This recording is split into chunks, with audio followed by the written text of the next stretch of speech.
Şöyle gözüküyor Kobe etimiz. Thank you. Hadi bakalım, merakla bekliyorum. Kesinlikle buraya kadar gelmeme değdi arkadaşlar. Bu lezzet için Osaka'dan kalktım, üşenmedim, Kobe'ye geldim. Sırf şunu deneyeyim diye. Müthiş bir lezzet karşıladı. İnanılmaz. Okay, thank you. Şöyle gözüküyor arkadaşlar. Güzel. Bakalım tadımı nasıl olacak.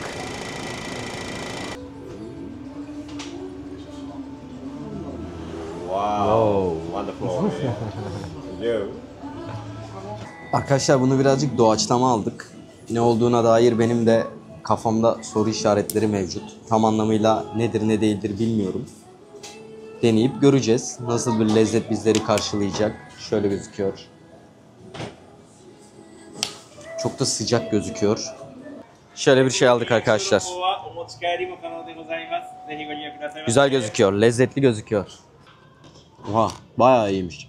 Buraya parayı atıyorsunuz ve karşılığında da sizin için bu lezzetli yemeklerden istediğiniz geliyor. Güneşli ve güzel bir Osaka sabahından günaydın arkadaşlar. Normalde gözlüğümü takmam gerekiyor, bir pişmanlık yaşayacağım. Hemen sıcağı sıcağına bunu paylaşmak istedim sizlerle. Fakat ranzam üst katta. Ya işte gömleğimi aldım, cüzdanımı unuttum. Cüzdanımı aldım, mikrofonu unuttum. Mikrofonu unuttum, kemerimi aldım derken işte bir kilitli dolabıma gidiyorum, bir yatağıma gidiyorum. Bir sinir harbi başladı bende. Dedim almıyorum gözlüğümü, gözlüksüz çıkıyorum. Çünkü gözlüğümü de aramaya kalksam yine ranzanın üst katına çıkacağım, altına ineceğim. Annem bana kızacak bu videoyu izlediğinde gözlüğümü takmadığım için. Anne, baştan uyarıyorum, kusura bakma, çok uğraşmam gerekiyordu. Bugün gözlüksüz idare ederiz. Arkadaşlar ben yeni bir hostele geçtim bu arada. YS Cabin Osaka Namba. Şöyle sizlere yakınlaştırmak istiyorum. Neden bu hosteli bilhassa gösteriyorum yakınlaştırarak? Bu zamana kadar kaldığım herhalde en iyi hostel burası olabilir. Bakın şöyle göstereyim. Çok güzel bir ortak alanı var arkadaşlar. Yataklar çok rahat ve Osaka'nın dibinde, merkezinde bulunuyor. Kız erkek karışık, yalnızca Japon dayılardan da oluşmuyor bu hostel. Duş kısmı yine toplu fakat arada böyle paravanlar var. Tertemiz. Valla Japon beyefendiler de içeride çalışıyor. Biraz onlara da böyle rahatsızlık verdim. Onlar bu saatlerde arkadaşlar çalışmalarına başlıyor, çünkü temizliğe başlıyor. Böyle hızlıca giyindim, güzel bir duş aldım, dışarı çıktım. Bakın hostelim arkada. Osaka'nın en merkezi, en meydanına geldik şu anda. Burası arkadaşlar Dotonbori'ye çıkan. Şu sokaktan gitsem dümdüz şöyle sola dönsem Osaka'nın kalbindeyim. Bir diğer güzel yanıysa tabii ki de bakar mısınız metronun dibi arkadaşlar. Hostelden çıkıyorsunuz, sağa dönüyorsunuz ve sizleri Namba Station Osaka Metro karşılıyor. Bugün sizlerle beraber bu videoda ağzımdan düşmeyen, uzun zamandır dillendirdiğim bir şeyi yapmaya gidiyoruz. Kobe'ye gidiyoruz arkadaşlar. Kobe eti deneyeceğiz. Şimdiden iyi seyirler diliyorum sizlere. Ben Gökberk. İlk defa bu videodan beni izliyorsanız dünyanın farklı noktalarına seyahat edip içerikler üretiyorum. Kanalıma ücretsiz bir şekilde abone olabilirsiniz, beğenebilirsiniz, yorum yapabilirsiniz. Bana bu şekilde destek verebilirsiniz. Her zaman olduğu gibi yine metroyu kullanacağız arkadaşlar. Yavaş yavaş Kobe yolculuğumuz başlasın. Sizlere ufak bir Japonya metro tüyosu vereyim arkadaşlar. İndiğiniz yerden şöyle indikten sonra bir arkanıza bakın. Çıkış kaçmış, exit kaçmış. Bakın şurada 25 gösteriyor. Demek ki ben tekrar Osaka'ya geldiğimde, yani Kobe'den buraya döndüğüm zaman 25. çıkışı kullanırsam otelime en yakın çıkışı kullanacağım. Ufak bir tüyo olsun benden size. Gittiğiniz her yerde, indiğiniz Kobe istasyonunda şöyle bir bakın inince. Nereden çıktım, nereden girersem trene en yakın ulaşabilirim, bilet gişesi nerede gibi böyle aklınıza ufak ufak onları kodlarsanız bu karışık ve yoğun metro içerisinde hani işlerinizi daha hızlı, daha pratik bir şekilde halledebilirsiniz diye düşünüyorum. Ben genellikle öyle yapıyorum. Böyle aklıma bir kazıyorum. Mesela çıkış 25. Ben artık bunu unutmam arkadaşlar. Osaka Namba'ya indiğim an 25'e doğru yöneleceğim bundan sonra. Arkadaşlar inmesi, binmesi, metro hattını bulması derken yaklaşık olarak Osaka'dan 1 saatte Kobe'ye ulaştım. Yaşı biraz daha büyük olanlar Kobe'yi Kobe depremiyle hatırlayacaktır. Çünkü burada büyük bir deprem gerçekleşmişti arkadaşlar. 1995 yılında Büyük Hanshin depremi olarak geçiyor. 6.9 büyüklüğündeki depremde 6000'den fazla insan hayatını kaybetmişti. Kobe şehri onun arkasından hızlı bir şekilde tekrar yapılıyor. Birazcık size bu şehir hakkında da bilgi vermek istiyorum. Yaklaşık olarak burada 1,5 milyon insan yaşıyor. Yani Japonya'da böyle güneşin en fazla hissedildiği günlerden bir tanesinde de güneş gözlüğümü almadım. İnanılmaz. Murphy kanunları çalışmaya devam ediyor arkadaşlar. Kobe büfteği var. Tabii ki de bu şehir en çok büfteğiyle tanınıyor. Onun tadımını gerçekleştireceğiz. Ona bakacağız. Onun dışında arkadaşlar burası bir liman şehri. Kobe limanı Japonya'nın en büyük ve en işlek limanlarından bir tanesi. 1868'de dış ticarete açılmasıyla birlikte uluslararası bir şehir haline geliyor Kobe. Kobe uluslararası limanıyla ön plana çıkan önemli bir şehir. Doğa ve manzara noktasında da Kobe şehri bizleri tatmin edecek bir şehir. Rokko dağlarından şehri izlemek mümkün arkadaşlar. Bakalım bugün güzel bir Kobe turu atacağız sizlerle beraber. Aynı zamanda gelişmiş bir şehir, tabii ki de her Japonya şehrinde olduğu gibi alışveriş anlamında da sizleri mutsuz etmeyecek bir şehir. Hemen bakın %100 Kobe beef karşımıza çıkmaya başladı. Ben sizleri öncelikle bir buranın Chinatown'u varmış, bir Çin mahallesi. Hem böyle birazcık şehri, sokakları gezelim arkadaşlar. Hem de bir Çin mahallesine bakalım istiyorum. İyice bir acıkalım. Daha henüz sabahtan beri hiçbir şey yemedim. Kobe eti yiyeceğim için kendimi Kobe etine saklıyorum. Bakalım, heyecanlıyım o konuda. Umarım böyle buraya gelip o muhteşem lezzeti tattığımıza değecek arkadaşlar. Ben daha önce Wagyu eti denedim. Şöyle düşünebilirsiniz, Wagyu eti Wagyu sığırlarından yapılıyor. Kobe'de onun bir alt kademesi olarak, en değerlisi olarak geçiyor. Kilogramı genellikle 500 dolar, 1000 dolar arasında değişiyor. Ve yine arkadaşlar Kobe etinin aslında kendine özgü farklı kalite klasmanları mevcut. Yani her Kobe eti de aynı değil. Kobe'nin Kobe'si de var. Öyle söyleyeyim sizlere. Kobe de kendi içinde sınıflandırılmış durumda Japonya'da. Genellikle biz şöyle duyuyoruz, işte müzik dinletiliyor, bira içiliyor, onlara çok iyi bakılıyor diye. Bu birazcık romantikleştirme hali. Aslında tam anlamıyla öyle bir durum söz konusu değilmiş benim araştırmalarıma göre. Önemli olan doğru beslenme, hijyen kurallarına uyma ve tabii ki de ırk arkadaşlar. Irkı korumak çok önemli. Peki hangi ırk arkadaşlar bu? Sadece Hyogo bölgesinde doğmuş, büyümüş ve kesilmiş Tajimaguyu sığırlarından elde edilebiliyormuş Kobe eti. Kobe adını alabilmesi için bölgedeki özel çiftliklerde yetiştirilmesi gerekiyormuş. Biraz sonra bizler de tadımını yaparken göreceğiz. Etin içinde beyaz, damar damar yayılmış yağlar bulunuyor.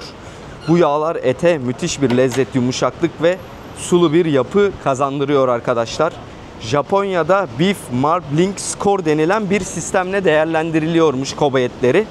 Genellikle 6-12 arası yüksek puanlara sahipmiş bu etimiz.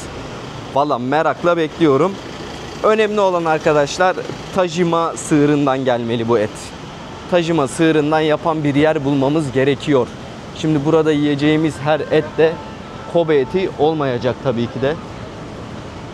Güzel bir yer, güzel bir arayış içine gireceğiz. Umuyorum ki doğru yerde, doğru noktada etimizi deneyeceğiz arkadaşlar. Mesela bakın hemen şuralarda aslında bizleri karşılıyor. Kobe etleri şu şekilde gösterilmiş. Yani burada sayısız restoran mevcut bu eti yapan. Ben birkaç restoran araştırmasına girdim. Nerede güzel bir şekilde bulabilirim diye. Yani Google yorumlarda o kadar yanıltıcı ki kiminin çok beğendiğini, kimi çok beğenmemiş, kimi biraz daha böyle az beğenmiş. Artık birazcık spontane yapacağız arkadaşlar. Bazı özel restoranlar bulunuyor. Benim anladığım kadarıyla Kobe etinin en üst aşamasını onlar sizlere sunuyor. Onlar için önceden rezervasyon yaptırmanız gerekiyor. Açıkçası ben buraya hangi gün geleceğimi tam kestiremediğim için öyle bir rezervasyon işine de girmedim. Ne olur ne olmaz diye. Uzun zamandır bu etin hayalini kuruyorum. Videolarda sizlere sürekli bahsediyorum. Sonunda arkadaşlar kavuştum isteğime. İnşallah siz de bir gün buralara gelir, bu etin tadına bakarsınız. Bu kadar anlatıp burada kendime uygun bir et bulamazsam gerçekten Japonya'dan ayrılmayacağım. Gerekirse Şöyle köşede bir yerde arkadaşlar dururuz. Sabaha kadar açılmasını bekleriz ya da önüme bir pankart alacağım. Biri bana Kobe eti versin diye bir şey yazacağım. Yani Kobe'ye gelme amacım çünkü tamamen bu. Şehir hissiyat olarak bizleri nasıl karşıladı? Güzel bir şehir. Alışık olduğumuz Japon şehirlerinden. Biraz daha böyle ilk hissiyat olarak bana karışık geldi. Mesela etraf bakın. Böyle grafitilerle dolu şu anda. Yine şunun üstünde de aslında bir sürü. Biz çok alışık değiliz. Daha temiz görmeye alışığız. Bugün hava oldukça güzel.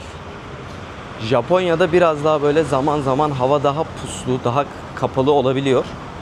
Zaten bakın güneş açıldığı an hemen Japon arkadaşlar şemsiyelerini açıyorlar arkadaşlar. Bunu Vietnam'da da çok görüyorduk. Vietnam'da genelde motora binince yapıyordu. Özellikle kız arkadaşlarımız daha çok yapıyor. Yanmamak adına arkadaşlar. Buralarda beyaz kalmak, yani teninin güneşte çok yanmaması önemsiyorlar bu insanlar. O sebeple genellikle bu tarz böyle şemsiyeler açıyorlar. Yine aynı şekilde tabii ki de güneşin kötü ışınlarından, zararlı ışınlarından korunmak adına da bu coğrafyada insanlar yalnızca yağmurlu havalarda değil, güneşli havalarda da şemsiye açıyorlar. Öyle bir durum söz konusu burada. Aslında düşününce doğru bir hamle. Biz yalnızca yağmurluk olarak düşünüyoruz şemsiyeyi. Fakat Türkiye de sıcak bir coğrafya. Ben Türkiye'de çok görmüyorum. Çok nadirdir şemsiye açan sıcakta. Halbuki yapılması gerekiyor. Yan tarafta etler. Sizleri götürmüş olduğum şu andaki Çin Mahallesi arkadaşlar Japonya'nın en büyük 3 Çin Mahallesi'nden bir tanesi. Büyüklüğüyle ön plana çıkıyor. Kuruluşu 1868 yılına dayanıyor. Kobe Limanı'nın uluslararası ticarete açılmasıyla birlikte bu liman kuruluyor. Kırmızı ışıkta yine geçtik. Şöyle atalım kendimizi. İsmi Nankin-machi. Çin'in eski başkenti Nanjing'den esinlenerek veriliyor bu isim bu Çin Mahallesi'ne arkadaşlar. Yaklaşık olarak 270 metre uzunluğunda ve 110 metre genişliğinde olan bu mahalle küçük bir alanda kurulu olmasına rağmen arkadaşlar bizlere şimdi çok büyük böyle güzel bir kültür çeşitliliğini yansıtacak. Güzel bir şeyler bulursak Çin Mahallesi'nde atıştırmalık belki onlardan da deneyebiliriz. Çin mahallelerini gezmeyi seviyorum. Çin mahalleleri renkli oluyor, eğlenceli oluyor. Bakalım buradakinin de metini duydum, çok güzel olduğuna dair yorumlar okudum. Sizlere de Kobe'ye kadar gelmişken yalnızca Kobe etini yiyip dönmekten ziyade böyle birazcık Kobe şehrini de tanıtmak, birazcık böyle Kobe şehrini de göstermek istiyorum. Oo, güzel şeyler varmış, bakar mısınız? Açmalar, poğaçalar. Bu açma poğaça konusunda güzel arkadaşlar Japonya. Bizim damak tadımıza uygun ürünler var, böyle patatesli, peynirli. Zaten tatlıların hepsi bizim damak tadımıza uygun. Güzel şeyler yapıyorlar. Böyle pizza yapıyorlar, yine sebzeli olabiliyor, etli olabiliyor. Önce güzel haberi vereyim arkadaşlar sizlere. %100 Kobe beef yapan bir yer buldum. Hemen Google yorumlarını okudum. Google yorumlarda da insanlar mutlu. 4.6 bir puanı var. Dükkan güzel gözüküyor. Hello. I am coming. You're shooting now? Yes. Oh, so yeah. No, it's okay. Thank you. Hi, nice to meet you. Nice to meet you. I take a video and come back, okay? Oh, yeah, okay. Okay, Yeah. thank you very much. Yeah. Have a nice, have fun, Kobe. Thank you very much. Arkadaşlar burası güzel bir yermiş. Yorumlar da güzel. Çalışan arkadaşımız da tatlı. Buraya gelip deneyeceğiz. Fakat bundan öncesinde hello. Sizlerle beraber Çin Mahallesi'ni bir gezelim. Şu anda Çin Mahallesi'nin hemen önündeyim ve Çin Mahallesi'ne giriş yapıyorum. Şöyle kapısını göstereyim. Yine şaşırtıcı güzellikte. Bu kültürden alışık olduğumuz gibi böyle renkli, taşlı bir kapı karşıladı bizi. Şöyle bakın, sizlere yavaş yavaş göstermek istiyorum neler var neler yok. Normalde bizim gezmiş olduğumuz Çin mahallelerinde, özellikle Bangkok, Chinatown'u düşününce teşbihte hata olmaz diyerekten birazcık böyle pis, dağınık gelmişti benim gözüme. Yani etraf çok karışık, karma karışık. Fakat burada bir Çin mahallesinde olmamıza karşın yine o Japonya kültürünü, güzelliğini görüyoruz arkadaşlar. Bakın burada böyle güzel Çin atıştırmalıkları mevcut. Bunlardan da deneriz.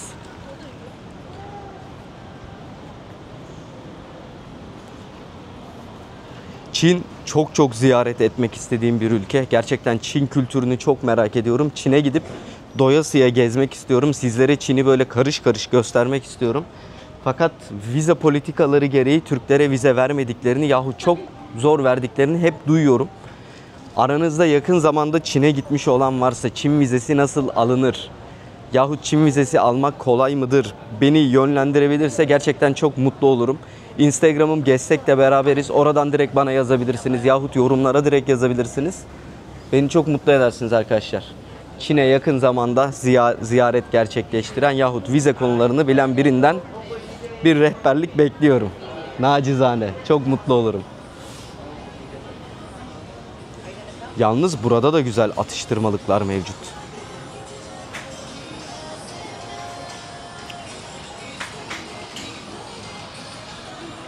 Tabii hem Japonlar buraya geliyor arkadaşlar, hem Çinliler buraya geliyor.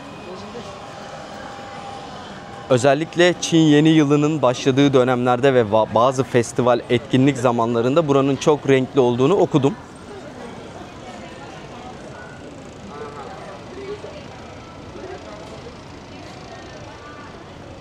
Yine bir turist grubu da burayı ziyaret etmeye gelmiş. Şöyle bakın, bir Kobe.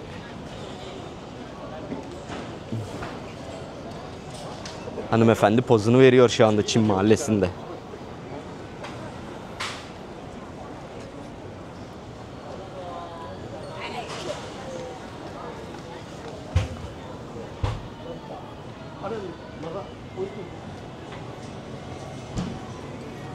Yine burada lezzetler.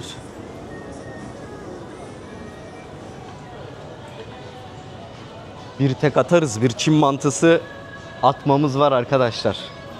Bir Çin mantısı gider. Buraya kadar gelmişken. Tokyo'da yemiştik. Orada ufak bir kasabayı ziyaret etmiştim. Önceki videolardaydı. Çok hoşuma gitmişti. Yapan beyefendi de Çinliydi. Şimdi onun menbaına geldik. Burada onu denemeden dönmek olmaz.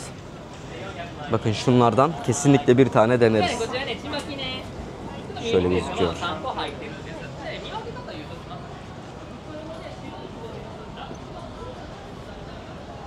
Çok güzel, rengarenk bir mahalleymiş.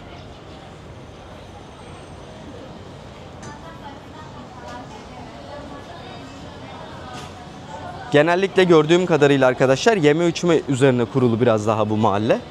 Yani buraya gelip böyle birazcık da aç olacaksınız. Atıştıra atıştıra yavaş yavaş gideceksiniz buradan. Bakın burada güzel ürünler mevcut. Şu şekilde yapılmış. Hello.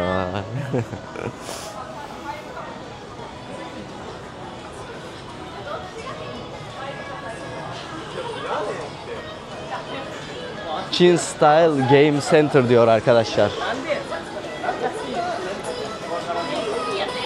Şurada ufak tabancalar var. Onları alıyorsunuz. Buradan hediyelik vurmaya çalışıyorsunuz. Hemen yanında yine oyun alanları mevcut. Ve bakın burada da Kobe sushi deneyebiliyoruz arkadaşlar. Yine aynı şekilde Kobe eti de mevcut burada. Çok güzel bir caddeymiş. Artık gidip Kobe etimizi deneyelim. Yeah, it's okay. Okay, let's go. Yes.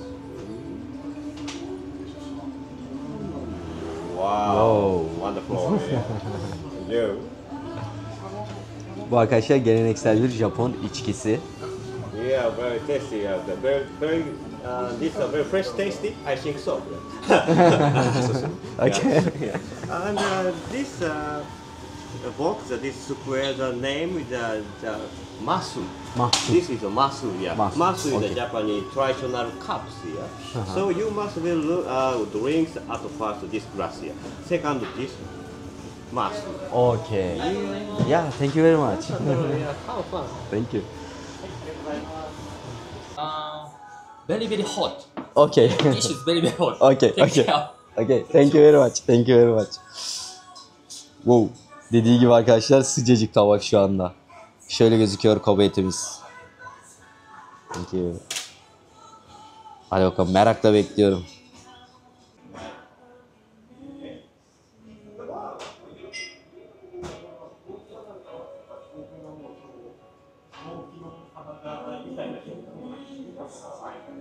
Evet arkadaşlar, ilk tadımı alalım mı? Şöyle birazcık tuz atalım mı ya? Çok azıcık tuz istiyor Kobe eti. Ben eti tuzlu seviyorum. Şöyle yanındaki sostan da aldım. Şöyle ilk tadımı gerçekleştirelim. Kesinlikle buraya kadar gelmeme değdi arkadaşlar. Bu lezzet için Osaka'dan kalktım, üşenmedim, Kobe'ye geldim. Sırf şunu deneyeyim diye. Müthiş bir lezzet karşıladı. İnanılmaz. Tam hayal ettiğim gibi, bize anlatılan gibi yumuşacık bir et. Ağızda lokum gibi dağılıyor. Şöyle bir tane daha almak istiyorum.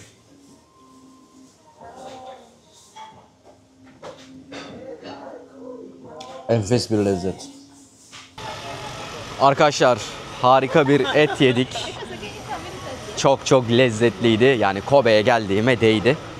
Hesabı merak ediyor olabilirsiniz. Görmüş olduğunuz et ve yanındaki içecek için toplamda 1400 Türk lirası ödedim. Çok daha menüde yüksek fiyatlı olanlar da vardı bu arada. Yani buraya geldiğiniz zaman çok yüksek fiyatlardan da alabilirsiniz. Daha böyle orta skalaya da gidebilirsiniz. Daha uygunu sokaklarda da var. Daha uygunlarından da alabilirsiniz.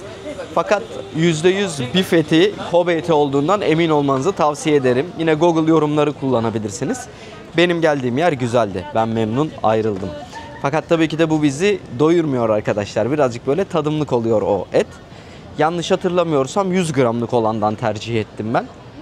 Hani pek böyle bizi doyuracak bir durumu yok arkadaşlar. O birazcık böyle tadımlık, zevkle yavaş yavaş yenecek bir şey. Arkadaş da sohbeti çok seviyordu. İçeride çok konuşamadım. Müzik de vardı. Dışarı çıkınca şöyle bir sizlere hislerimi paylaşmak, anlatmak istedim. Şimdi şöyle bir yiyecek başka bir şeyler de bakınalım buralarda. Güzel bir Çin mahallesindeyiz buraya kadar gelmişken.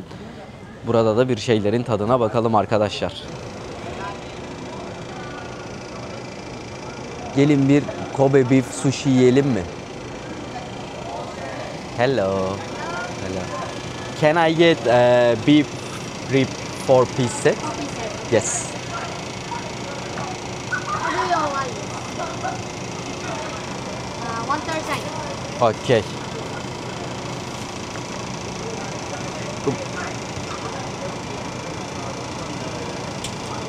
1000, right? Yes. Okay, thank you very much.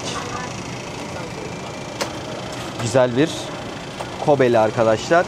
Sushi de yiyelim. This is Kobe beef, right? Yes, all Kobe beef. Oh, okay, thank you very much. Waiting call number 97. Okay, thank you. Hadi bakalım bir de Kobe'li sushi deneyelim arkadaşlar. Buraya kadar gelmişken bunun için de 1000 yen ödedim. Yani fiyat performans olarak uygun geldi açıkçası gözüme şu anda. Bakalım nasıl bir lezzet bizleri karşılayacak. Aslında az önceki dediğim olaya çıkıyor. Benim tahminim bu da bir Kobe eti fakat Kobe etinin belli klasmanları var. O klasmanlarının düşük olanı olduğunu tahmin ediyorum. Fakat tabii ki de lezzetine bakacağız arkadaşlar. Sushi zaten çok sevdiğim bir lezzet. Bir de Kobe ile birleşmesi bambaşka bir noktaya çıkartacak olayı diye tahmin ediyorum. Okay, thank you. Şöyle gözüküyor arkadaşlar. Güzel. Bakalım tadımı nasıl olacak. Evet, Kobe etli sushi'mizin tadımına geçelim. Mesela bakın bu da güzel bir lezzet. Sushi. Fakat bu et yedikçe ağızda büyüyor. Çok çiğnemek gerekiyor arkadaşlar. Bizim az önce tattığımızda ise böyle ağzımızın içinde tereyağı gibi dağılıp gidiyordu. Yani bu Kobe etiyle o Kobe eti arasında dağlar kadar fark var. Benim az önce yediğim çok daha güzel. Daha yumuşacık. Daha böyle ağızda tereyağı gibi gidiyordu. Buysa tam arkadaşlar onu vermiyor. Fakat lezzetli mi? Yine lezzetli. Lezzetinde hiçbir problem yok. Güzel bir Kobe etli sushi yiyoruz şu anda. Çin mahallesindeyim hala. Buralar hareketlenmeye başladı. Bir de arkadaşlar Çin mantısı yiyelim.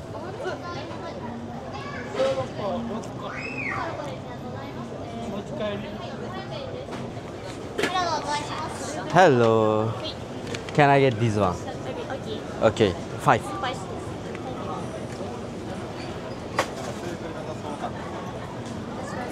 Okay. Arigato.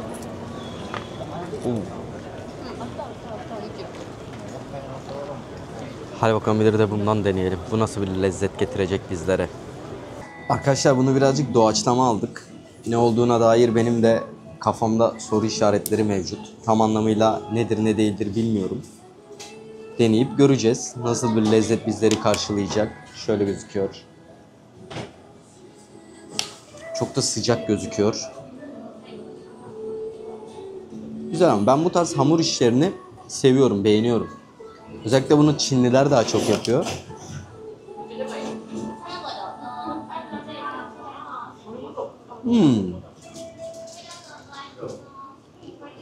Pirinç hamuru bu galiba. Çünkü bakın zor böyle. Arkadaşlar bu karidesli, dışı hamur, güzel, lezzetli bir ürünmüş. Açıkçası birazcık doğaçlama aldım. Fakat aldığım şeyden mutluyum şu anda. Güzelmiş. Şöyle bir daha bir bakalım.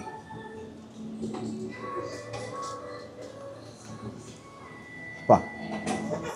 Gelin bir de son olarak tatlı bir şeyler alalım. Hello. Can I get this one? Okay. Okay.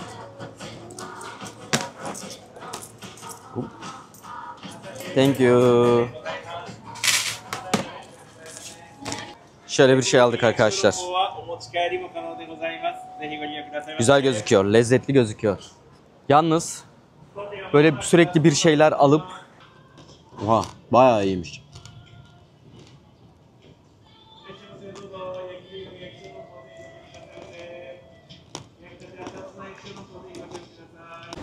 Buradan kaçalım artık arkadaşlar, yoksa hala bir şeyler yemeye devam edeceğiz. Artık gidelim buradan. Çin bölgesine gerçekten bir girdik, bir daha çıkamadık, fark etmişsinizdir. Güzel bir kahve içtim arkadaşlar. Dışarı attım kendimi tekrardan. Havayı birazcık böyle karartmışız. Şuradan şöyle ara sokaklara gidelim. Kobe'nin akşamlarında neler oluyor, neler bitiyor onlara bakalım. Şöyle birazcık etrafa da bakınalım, neler var neler yokmuş. Bakın yine güzel tarz. Oo, şu gömleğin güzelliğine bakar mısınız? Bayağı güzelmiş. Rengi, tarzı falan da çok güzel. Japonya arkadaşlar kıyafet anlamında tam bir cennet. Dünyanın hiçbir yerinde bulamayacağımız kıyafet çeşitliliği, ürün çeşitliliğini Japonya'da görebiliyoruz. Zaten Japon gençlerin kıyafet tarzlarına bol bol yer vermiştim videoda, biliyorsunuz. Amerikan Muro'yu gezmiştik Osaka'da. O da muhteşem giyinen arkadaşları görmüştük. Japon tarzını seviyorum. Japon tarzı kendine yakışır. Kobe restoranları. Kobe şehrinde teleferik de mevcut. Buraya geldiğiniz zaman teleferikle Kobe şehrinin üst tarafına da çıkabiliyorsunuz arkadaşlar. Üst tarafından bu muhteşem manzaraların tadını çıkartabiliyorsunuz. Fakat biliyorsunuz ben son bir teleferik maceram vardı benim. İnanılmaz yükseğe çıkmıştık. Miyajima adasındaydık. Teleferiği orada sonlandırdım Japonya'da. Burada bayağı teleferiğe bindik. Teleferikle güzel manzaralar yakalayabiliyorsunuz Japonya'da. Yani neredeyse her şehrin böyle bir izleme noktasında, bir manzara noktasında teleferiği var. Kobe'de bir akşamüstü. Tabii ki de depremden sonra yapıldığı için bu şehir daha yeni. Caddeler biraz daha Osaka merkeze göre geniş. Biz aynısını bunu Hiroşima'da görmüştük. Hiroşima'da zaman zaman böyle bu tarz araçlar geliyor gözümüzün önüne Japonya'da. Biz bu genişliği, yenilenmeyi Hiroşima'da görmüştük. Hiroşima'da 2. Dünya Savaşı'ndan sonra atom bombasının hemen arkasından yenilenmişti. Tamamen şehir yerle bir oluyor. Kobe'yi de birazcık Hiroşima'ya benzetebiliriz o yönde. Japonya'da araba kiralama, motosiklet kiralama konularına hiç değinemedik. Çünkü daha önce hiç böyle bir şey deneyimlemedim. Açıkçası ihtiyaç da duymadım. Nasıl oluyordur, nasıl bitiyordur tam anlamıyla bilmiyorum arkadaşlar. Japonya'da araç kiralama olayı. Şimdi otoparkı görünce aklıma geldi. Hiç de internetten bakmadım. Ama mesela burada araba kiralasan aslında tüm o tren maliyetlerini çıkartabilir misin diye düşünüyorum. Çünkü Japonya'da arkadaşlar kalacak yer ve özellikle bu tarz böyle şehirler arasındaki yollarda, yine şehir içinde de ulaşım birazcık yüksek olabiliyor fiyatlar. Diğer ülkelerden alışık olmadığımız kadar. Ben buraya toplamda 480 Japon yenine geldim. Aslında uygun bir fiyat 480. Bazı yerlerde biraz daha yüksek olabiliyor. Bir de mesela o kadar uzun yol geldik 480'e. Fakat şehirler arasında çok kısa bir yere gitmek istediğimizde yine 200, 250, 280 ödememiz gerekiyor. Osaka'daki o yoğunluk kesinlikle Kobe şehirlerinde şu anda yok. Bakın restoranlar bomboş. Özellikle böyle akşam saatlerine doğru Kobe etini denemeye gelen, Kobe şehrini görmeye gelen turistler de buradan iyice çekiliyor. İnsanlar genellikle Kobe'de konaklamıyorlar. Kısa süreliğine buraya geliyorlar. Yine tam Japon tarzı çok şık bir restoran. Şu arkada da çok şık bir restoran var. Kobe bu tarz böyle şık restoranlarıyla hemen ön plana çıkıyor şu anda izlenim olarak. Fakat sokaklar çok sakin. Gerçekten çok boş arkadaşlar. Yani buraya akşam burada gerçekten pek bir şey olmayabilir. Belki bir hareketli bölgesi, böyle gece insanların gittiği, takıldığı bölgeler olabilir. Fakat şehir genel itibariyle şu anda çok sessiz, sakin gözüküyor. Japonya'nın o huzur kokan şehirlerinden, caddelerinden bir tanesi.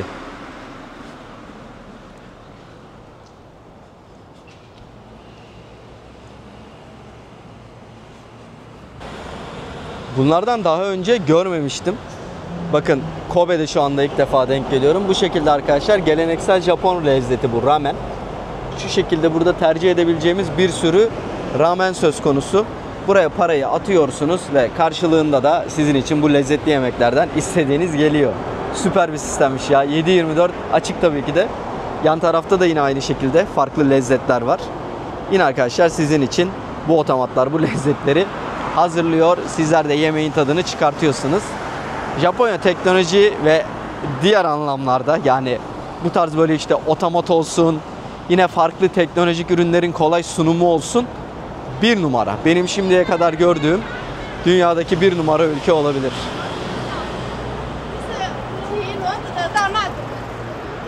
Bisikletle geliyorlar.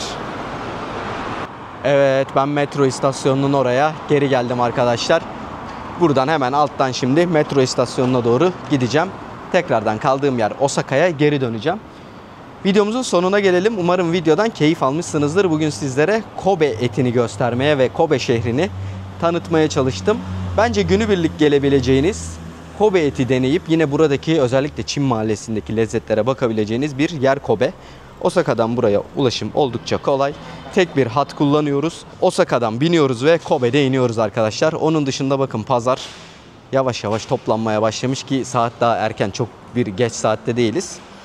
Benim bu şehirden anladığım kadarıyla böyle geceleri, akşamları insanlar evlerine çekiliyor. Biraz daha sessiz, sakin bir şehir arkadaşlar Kobe. Videoyu izlediğiniz için çok teşekkür ederim. Bir sonraki videoda tekrardan Japonya'da görüşmek dileğiyle. İyi bakın kendinize, hoşça kalın. Kobe eti müthiş arkadaşlar. Japonya'ya kadar geliyorsanız, Kobe şehrine gelmeseniz dahi bir Kobe eti deneyin derim. Bendense nacizane bir tavsiye. Kobe etini sevdik. Kobe eti müthiş. Hadi bakalım, baksanıza herkes gitti şehirde. Kimsecikler kalmadı sokaklarda. Biz de şimdi buradan aşağı doğru ineceğiz. Hadi bakalım.